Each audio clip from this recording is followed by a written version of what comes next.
First ever factory outlet Mukunda jewellery KPHB Kothapet Khammam Somajiguda Hanmakonda. నమస్తే రమగారు. నమస్తే జయ. రమగారు, ఉదయం లేవగానే చేయాల్సిన పనులంటే ఏముంటాయండి? బోల్డు. చాలానా? ఇంట్లో పనులు కాకుండా అంటే ఆ రోజంతా సక్రమంగా జరగాలి, ఎటువంటి ఇబ్బందులు లేకుండా ఉండాలి అన్నప్పుడు మంచం మీద నుంచే మనం ఏదైనా దైవనామ స్మరణ కానీ అలాంటివి ఏమైనా ఉంటాయా? మామూలుగా పొద్దున్నే చెప్తారు జయ, అరిచేతుల్లో శ్రీరామ రాసుకోండి, అరిచేతులు చూసుకోండి, పొద్దున్నే అద్దాలు అవి చూడబోకండి, మన చేతులు చూసుకుని లేస్తే మంచిది అని మామూలుగా చెప్తారు. కరాగ్రే వసతే లక్ష్మి, కరమధ్యే సరస్వతి, కరమూలేతు గోవింద, ప్రభాతే కరదర్శనం అని. లేవగానే చేతులు చూసుకోవాలి. ఎలాగంటే మనం రాత్రంతా పడుకుంటాం, లేవగానే చేతులు ఇలా రబ్ చేసి ఒకసారి మొహం అద్దుకుని, అంటే మనమే వెచ్చ చేసుకోవటం, తర్వాత చేతులు చూసి లేస్తే మంచిది అని చెప్తారు. మరి ఎందుకు ఇది చెప్పబడింది అంటే, తొలి కాలం నుంచి ఇదే పద్ధతి. ప్రభాతే కరదర్శనం అనేది అందరూ చెప్పేదే. ఈ శ్రీరామ రాసుకోవటం, ఓంకారం చుట్టుకోవటం చేతులు, శ్రీరామ రాసుకొని కుడి చేత్తో ఎడం చేతిలో రాసుకోవటం, ఓ మాట చూసి దాన్ని కళ్ళకద్దుకుని దిగే అలవాటు కొంతమందికి ఉంటుంది. ఓకే. నిద్ర లేవగానే భగవన్నామస్మరణ. భగవంతుడు ఇచ్చిన ఈ జీవితాన్ని, మన చేతులే కదా మన జీవితం. అవును అవును. దాన్ని ఒకసారి చూసుకుని మొదలు పెట్టుకోవటం. అయితే ఈ రోజంతా పాజిటివ్గా ఉండాలి, రోజంతా మనకి పనులు అవ్వాలి అంటే ఎలా అవుతాయి జయ? చెప్పు. జీవితం పడుగు పేక అన్నారు కదా.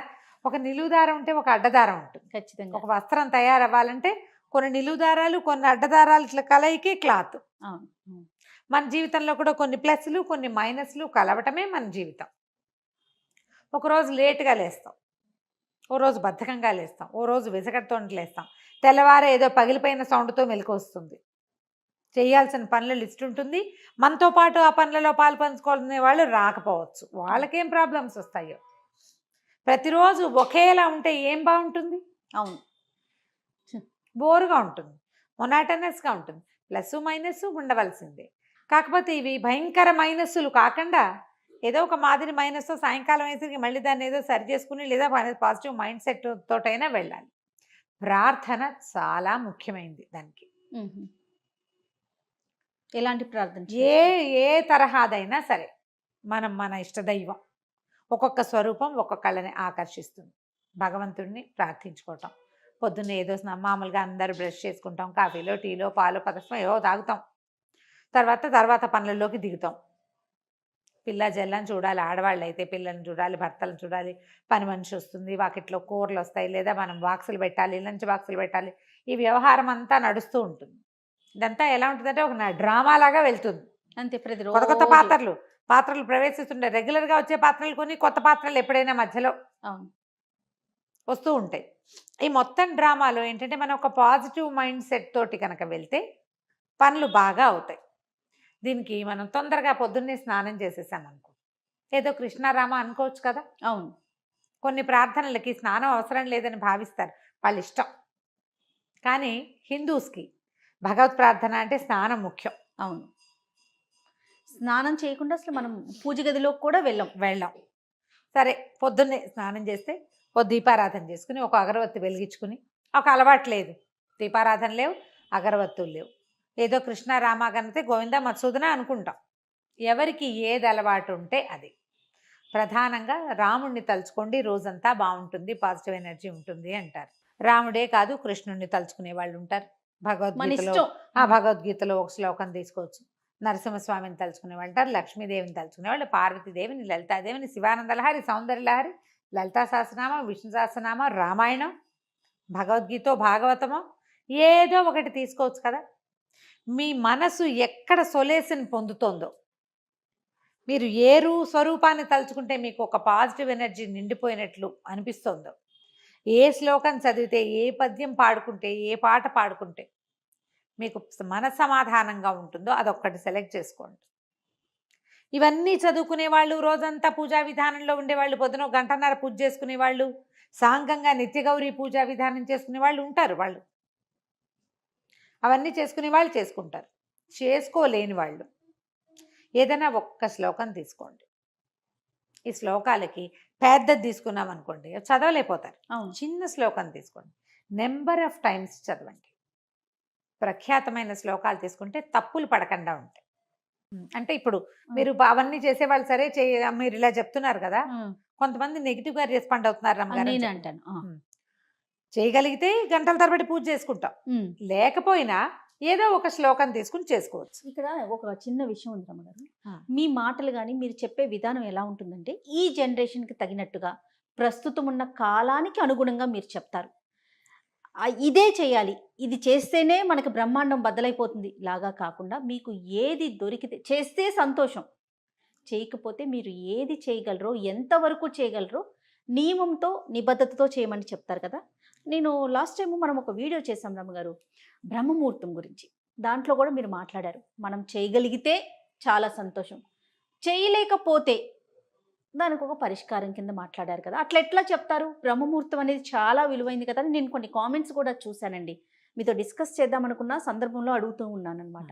ఇప్పుడు చేయలేరు చేయగలరు రెండు కోణాలు ఉంటాయి కదండి. అంటే ఇప్పుడు ప్రతిసారి జయ మీరు నెగిటివ్ పార్టే విని మీకు కోపం వచ్చింది అనుకో, మీరు పాజిటివ్ పార్ట్ వినరు.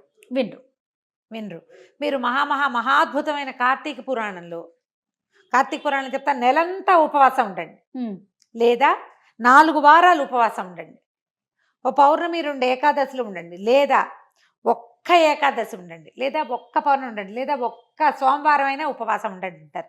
ఏమి 30 రోజుల నుంచి ఒక సోమవారంలోకి తెచ్చాడు కార్తీక పురాణకర్త, అదే కదా వ్యాస భగవానుడు రాసిన కార్తీక పురాణం కదా. ఆయన చెప్పాడు, ఎవరెవరెవరో చెప్పుకున్నారు ఒకళ్ళతో ఒకళ్ళు. సూత మహాముని చెప్పాడు, పరమేశ్వరుడు పార్వతీదేవితో చెప్పాడు.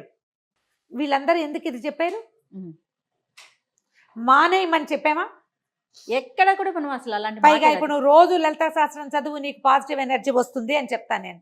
నువ్వు చదవగలవా జయ? గుండెల మీద చేసుకుని చెప్పు. అస్సలు సాధ్యం కాదు రమ్మ. పోనీ నీ ఫ్రెండ్స్ లో ఎంతమంది చదవగలరు? వేలల్లో లెక్క పెట్టొచ్చేమో కదా ఈ రోజుకున్న పరిస్థితులకి దానికి తగినట్టుగా. అందుకని ఒక్కటి తీసుకోండి, మానేయండి అని చెప్పామా? లేదు కదా. మీరు సరిగ్గా వినకపోతే నాదా తప్పు జయ? నా తప్ప? దాన్ని నెగిటివ్ కోణంలో ఎందుకు తీసుకుంటారు? చేయకపోయినా బ్రహ్మముహూర్తంలో ఎందుకు లేవకూడదు అని చెప్తున్నారు అన్నట్లుగా తీసుకెళ్తున్నారు. అది ఇప్పుడు వాళ్ళకి అట్లా అర్థమైంది. ఏంటంటే ఇప్పుడు పైగా ఇందులో ఇంకోటి ఉంది జయ. నాకు కూడా ఒక మెసేజ్ ఇలాంటిది వచ్చింది, ఆవిడ నాకు చెప్పారు. మా ఫ్రెండ్స్ అంతా రమగారు ఏం పూజకలు చేయక్కర్లేదు అంటున్నారు, మీరు ఇంత పూజ చేయొద్దన్నట్ట అన్నవాళ్ళు ఎవరో. మరి నాకు విచిత్రంగా ఉంటుంది, పూజ చెయ్యొద్దని చెప్పానా నేను ఎప్పుడైనా? ఎక్కడ మీరు చేసుకోండి, చేసుకోగలిగే బంగారు తల్లులకి మీకు పాదాలకు దండం పెట్టాలమ్మా, చక్కగా చేసుకోండి. చెయ్యలేని వాళ్ళు ఇలా ఇంతైనా చేయండి. తర్వాత ఇతరుల పూజా విధానాన్ని విమర్శించకూడదు. మీరు ఇంతంత పూజలు ఎందుకు చేస్తున్నారు అంటం తప్పు. నువ్వు పూజ ఎందుకు చేయటం లేదు అని చెప్పచ్చు. పూజ చేయలేకపోతే ఇంతైనా చెయ్యని చెప్పాలి. కనీసం పూజ చేయకపోతే నీకు రౌరవాద నరకాలు వస్తాయి, నువ్వు అందుకే బాగుపట్టలేదు, అది కూడా తప్పే. ఇవన్నీ నా సొంత మాటలు ఖచ్చితంగా కావుజయ్యా, ఇవన్నీ పురాణాల్లో చెప్పబడ్డవే. పూజ చెయ్యని వాడిని మనం విమర్శించకూడదు, చేసేవాళ్ళని విమర్శించకూడదు. పూజ చేయని వాళ్ళ దగ్గర కూడా వాళ్ళకు ఒక పాజిటివ్ థింగ్ ఉంటుంది, ఏదో వాళ్ళకు ఒక నమ్మిక ఉంటుంది. నిత్యము నియమానుసారం చేసే వాళ్ళ పందా వేరు. కనీసం స్నానమైనా నియమంగా చేయండి అని చెప్తాను. కానీ కాదు రమ్మగారు, ఎంతమంది భక్తుల కథలు చెప్పుకున్నాం, అసలు పూజే చేయకుండా ఆ ఒక్క రోజు ఉండటం వల్ల కూడా మోక్షం లభించిన వాళ్ళ స్టోరీ, ఆ కథలు కూడా ఉన్నాయి, ఎన్నో చెప్పుకున్నాం. ఆ కథలు కూడా ఉన్నాయి. నెగిటివ్ థింగ్స్ వైపుకి వెళ్ళొద్దమ్మా. మీరు ఒక పాయింట్ విని దాని మీద జడ్జిమెంట్ చేసుకోకూడదు, దాన్ని స్ప్రెడ్ చేయకండి. ఒకటి తెలిసిన తర్వాత మీకు ఒకటి తెలిస్తే మీరు ఒక్కటి వింటే అదే వీళ్ళు అని అనుకోకూడదు. ఒక్క దాంతో ఏ జడ్జిమెంటు కుదరదు. మనం చదువుకునేది ఏదైనా ఒకటి నియమం ప్రకారం చేస్తే, పెద్ద లలితా సహస్రనామం చదివితే ఎలాంటి అత్యద్భుతమైన ఫలితాలు లభిస్తాయని పెద్దలు, మహర్షులు, ఋషులు చెప్పారో మనకి ఒక్క శ్లోకంతో కూడా లభిస్తుంది. ఎందుకు రమ్మగారు, మనం విష్ణు సహస్రనామాలు మొత్తం చదివితే చాలా సంతోషం. చదవలేకపోతే శ్రీరామ రామ రామేతి చదువుకోమంటారు, అంతే కదా. అదైనా చదువు నువ్వు కనీసం నియమంతో. ఈ ఉదయకాలం చేసుకునే వాటికి కూడా నియమం ముఖ్యం. స్నానం చేసి ఒక అగరవత్తి వెలిగించి ఆపదామ భర్తారం చదువుకోండి కనీసం. మీరు రామరక్ష స్తోత్రం మొత్తం చదువుతాము, రామాయణం చదువుతామంటే మీ ఇష్టం, మీ ఓపిక.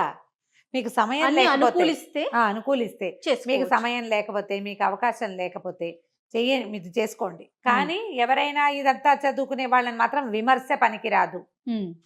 పూజలు చేయొద్దని మాత్రం నేను చెప్పలేదు. మీరు ఆ పొరపాటు రాంగ్ కన్సెప్షన్స్లో ఉండకండి. ఎస్. నేను చెయ్యొద్దని ఒక్కసారి కూడా చెప్పాల. అంత చేయకండి కాదు, చెయ్యలేదని బాధపడకండి. ఏదో కొంచెమైనా చేయండి, ఏదో ఒకటైనా చేసుకోండి. చిన్న శ్లోకం తీసుకున్నా, శ్రీ లలితా సహస్రనామాల నుంచి ఒక శ్లోకం తీసుకోండి. శ్రీమాతా శ్రీ మహారాజ్ని శ్రీమత్ సింహాసనేశ్వరి చిదగ్నికుండ సంభూత దేవకార్య సముద్యత, ఒక్క శ్లోకం అంతే. అబ్బో నా వల్ల కాదండి. అరుణాం కరుణాతరంగితాక్షీం ధృతపాశాంకుశ పుష్పబాణ చాపాం అణిమాదిభిరావృతాం మయూఖై అహమిత్యేవ విభావయేద్ భవానీం. అమ్మవారిని ఇలా భావిస్తాను. అరుణాం కరుణాతరంగితాక్షం అంటే ఎర్రటిది ఆవిడ, కళ్ళ నుంచి కరుణ పొంగుతూ ఉంటుంది. ఆమెను తలుచుకుంటా. ప్రార్థనా శ్లోకమైనా తీసుకోండి, కానీ నియమం తప్పకుండా మీరు ఒక్క శ్లోకాన్ని చేసినా కూడా మీకు అత్యద్భుతమైన పాజిటివ్ ఎనర్జీ వస్తుంది. శ్లోకాలు చదువుకోండి, డజన్ల కొద్ది వీడియోలు చేసాం. అవును. ఒక్క శ్లోకం, సంస్కృత శ్లోకం ఏంటంటే వాటిలో ఆ శబ్దాల్లో ఉన్న పాజిటివ్ ఎనర్జీ అది మీతో పాటు ఉంటుంది. అక్షర దోషం మాత్రం ఉండకూడదు కదా ఉండద్దు. తప్పులు లేకుండా చేసుకుంటే ఏంటంటే ఎనర్జీ ఫుల్ఫిల్డ్గా దొరుకుతుంది మనకి. మీ భావం కరెక్టే, అమ్మవారిని పూజించాలన్న భావం వరకు ఓకే. వాచాదోషం కూడా లేకపోతే ఆ వైబ్రేషన్స్ వల్ల వచ్చే పాజిటివ్ ఎనర్జీ మనతో పాటు మనకు ఉంటుంది. వస్తుంది. నేర్చుకోండి, మనకు అవకాశం ఉంది. ఇంటర్నెట్ నిండా ఉన్నాయి చక్కగా. పెద్ద పెద్దవి తీయద్దు, చిన్నవైనా తీసుకోండి. 5 శ్లోకాలు తీసుకోండి, అది మాత్రమైనా చదువుకోవచ్చు కదా. ఆపదామపహర్తారం ద బెస్ట్ జయ, చిన్న శ్లోకం. మీరేం చేస్తారు అమ్మగారు రోజు? రోజువారీ నాకు చాలా ఉన్నాయి కదా జయ, ఏవో రకరకాలు ఉన్నాయి. వాటిలో అవి చదువుకుంటాను. నాకు కనీసం ఒక 25-28 మినిట్స్ నేను చదువుకునేవే సరిపోతాయి. 30 నిమిషాలు కావాలి నాకు ఖచ్చితంగా. తర్వాత ఇప్పుడు సుందరకాండ పారాయణ ఒకటి పెట్టుకుని రోజు ఒక ఇది అధ్యాయం ఏదో ఒకటి అని పెట్టుకున్నాను అనమాట. సుందరకాండ చదువుతున్నాను ఇప్పుడు.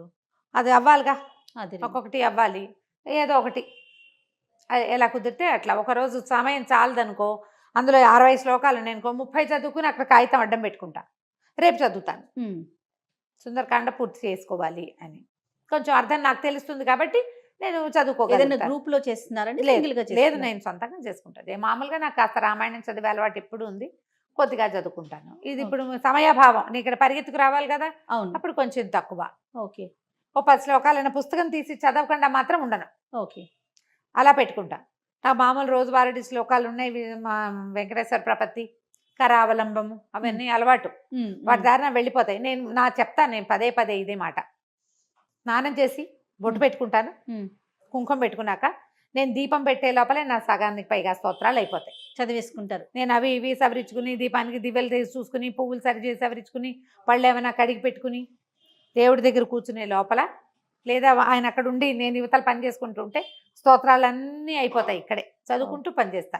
ఇక ఈ మధ్యలో వ్యవహారాలు, ఫోన్ కాల్స్ అవి వస్తాయి, ఏదైనా అత్యవసరమైనవి, అవేదో చూస్తా. కానీ వెళ్ళి అక్కడ కూర్చున్నాక రామాయణం చదువుకుంటాను. తొందరగా వెళ్ళాలంటే ఈ మార్గం అవలంబిస్తా. దీంట్లో నా నియమం ఏంటంటే స్నానం చేసిన తర్వాత కుంకుమ బొట్టు పెట్టుకోవటం. బొట్టు పెట్టుకున్నారా స్తోత్రం ఆటోమేటిక్గా అసంకల్పిత ప్రతీకార చర్యలాగా వెళ్ళిపోతూ ఉంటుంది. అలా అలవాటు అయిపోయింది. ఇలా చేసుకోవచ్చు. మీరు దేవుడి దగ్గర కూర్చునే ఇంతసేపు దేవుడి ముందే కూర్చోవాలా అన్నదేం పెట్టుకోబోకండి. కుదిరిందా కూర్చోండి, కుదరకపోయినా ఇతర పనులు చేసుకుంటూ. ఇంకా స్నానం చేశాక నేను చీపుళ్ళు ముట్టుకోను, వాకిల్లో డస్ట్బిన్లు ముట్టుకోను, తర్వాత ఏమో ఏమంటారు విప్పేసిన బట్టలు ముట్టుకొని వాషింగ్ మెషిన్లో వేయడాలు అవి చెయ్యను. నా నియమం అది. కొన్ని నియమాలు పెట్టుకున్నారు, ఇవన్నీ ముందే చేసేస్తా. ఆ పనులన్నీ ముందే అయిపోతాయి. ఆ తర్వాత ఇంకా శుభ్రాలు అవి పెట్టను. ఆ శుభ్రాలు గిభ్రాలు మొత్తం అయిపోవాల్సింది. దీపం పెట్టుకున్నాక అవసరమైతే ఏదైనా పని కావాలంటే చేసుకుంటా. ఆ టైంలో ఈ పూజ చేసుకునే లోపల, దీపం పెట్టుకునే లోపల నేను చీపురు కానీ, విప్పిన బట్టలు కానీ, కాళ్ళు దుడుచుకునే పట్టాలు కానీ, వాటి మీద కాలు కూడా పడదు, ఏం ముట్టుకోకుండా చేస్తాను. నాకు నేను పెట్టుకోగలిగిన నియమం అది.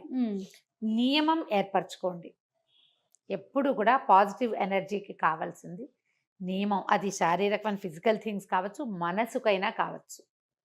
నియమం పెట్టుకోండి. ప్రధానమైందమ్మా పూజలు చేసే వాళ్ళని, పూజ చేసుకునే వాళ్ళని, ఇంత పూజ ఎందుకు చేస్తున్నావు అని ప్రశ్న వేస్తే 1,00,000 ప్రశ్నలు వేసిన పాపం వస్తుంది. 1,00,000 ఒక్కళ్ళని అడిగితే 1,00,000 మందిని అడిగిన పాపం వస్తుంది. పూజ ఎందుకు అని ప్రశ్నించద్దు, తప్పు. పూజ చేసుకోండి. ఇంకొకళ్ళని నన్ను కోట్ చేసి ఆవిడ వద్దన్నారని నేను వద్దని చెప్పలేదమ్మా, నేను వద్దని చెప్పను. నాకే అరగంట పడుతుందని నేను చెప్తున్నాను. అవును అవును నాకు అరగంట పట్టేటప్పుడు నేను ఒకళ్ళకి వద్దని ఎందుకు చెప్తాను? నేను అరగంట కూర్చుంటే ఆయన గంట కూర్చుంటారు. అదే కదా. ఆయనది గంట ఉంటుంది, మరి నేను ఎందుకంటాను అట్లా? అదే ఒక పాయింట్ దగ్గర ఆగిపోకుండా కొంచెం ఆగిపోకుండా. మొత్తం వినగలిగితే బాగుంటుంది. మొత్తం విని మీరు ఒక కన్క్లూషన్కి వచ్చేయకండి. అసలు నేనేం చెప్పానో వినండి మొదట. విషయం ఏంటి, దేని గురించి చర్చించుకున్నామో తెలిస్తే అది బాగుంటుంది. బాగుంటుంది. ఆపదామపహర్తారం తీసుకోండి. పెద్ద మంత్రాలు శ్లోకాలు రాని వాళ్ళు స్నానం చేసి దేవతార్చన ఒక చదువుకోండి. దీపారాధన పెట్టుకునో లేదా ఒక అగరబత్తి వెలిగించుకుని 2 పువ్వులు దేవుడి దగ్గర పెట్టి ఆపదామపహర్తారం శ్లోకాన్ని మీరు 11 సార్లు కూడా చదువుకోవచ్చు. ఓకే. మీకు ఇంకా ఏదైనా కుదిరితే అది.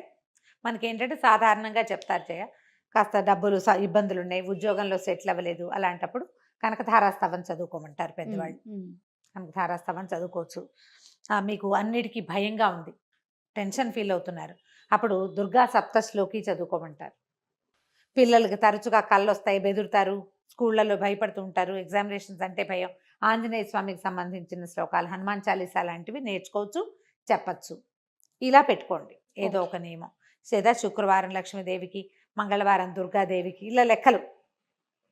ఇలా సోమవారం శివుడు, మంగళవారం దుర్గాదేవి, బుధవారం వినాయకుడు, ఓకే, గురువారం దత్తాత్రేయ స్వామికి సంబంధించినవి ఏదైనా, శుక్రవారం లక్ష్మీదేవికి సంబంధించింది, శనివారం వెంకటేశ్వర స్వామి, ఆదివారం సూర్యుడు. ఇలా పెట్టుకునైనా చదువుకోవచ్చు. వీటన్నిటికీ మళ్ళీ పెద్ద పెద్ద స్తోత్రాలే అక్కర్లేదు. శ్లోకాలు ఒక్క శ్లోకం తీసుకున్నా ఆ రోజంతా అది మనన చేసుకోండి. ఖాళీగా ఉన్నప్పుడు మీకు పాజిటివ్ ఎనర్జీ మీతో పాటే ఉంటుంది. తప్పకుండా అండి. నమస్తే. నమస్తే.